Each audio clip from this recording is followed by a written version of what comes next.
Kumuha ka na naman ng picture. Kung naniningil ka sa kada picture na yan, malamang mayaman ka na. Tama ka dyan. Siguro nga, balang araw, gusto ko maging photographer. Nakakatuwa, ang dami mong pangarap. Bakit ako ba? Kasama sa mga pangarap mo. Ano ba? Puro kakalokohan.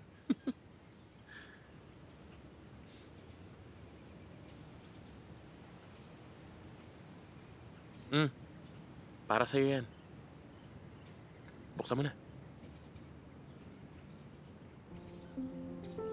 Magagamit mo yung strap na yan kapag photographer ka na.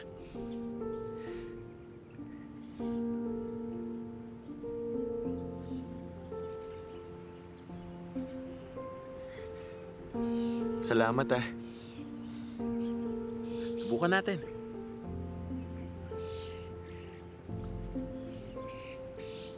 Ganda nitong binili ko sa'yo ah. Oo nga eh. Teka, yung kabila pa.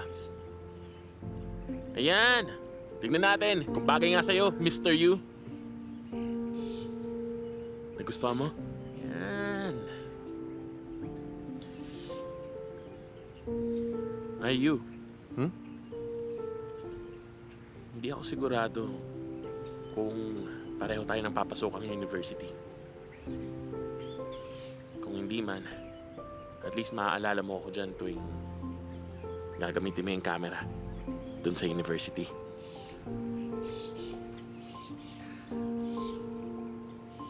Oh, ayoko na nga niyan.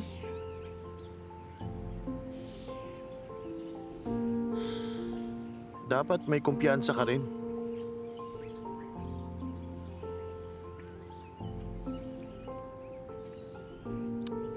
Di ko kasi alam kung kakayanin ko eh. Pakinggan mo ako.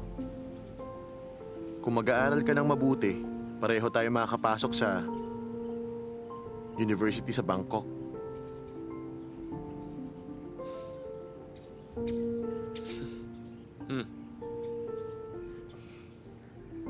Buti pa, mag-picture tayong dalawa. Sige. Tara.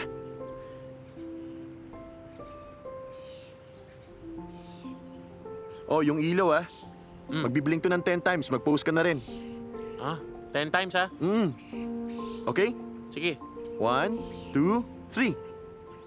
9, 8, 7, 6, 5, 4, 3, 2, 1.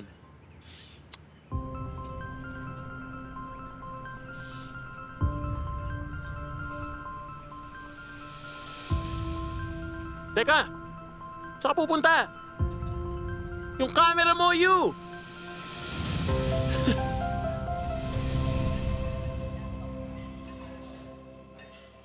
Yung Talumpok FC nagkakaproblema.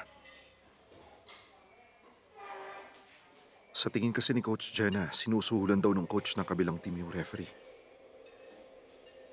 Bel, baka naman pwede mong tulungan si Jenna. Ah, si Jenna. So, ibig sabihin pala, nagpunta ka lang dito ngayon sa date natin para kay Jenna, ha, Jerd? Kailan ka ba makaka-move on sa kanya? Bel, makinig ka muna. Jerd, tama na. Ako na ang magpapaliwanag sa kanya. Mas lalo lang lalala kung magsasalita ka.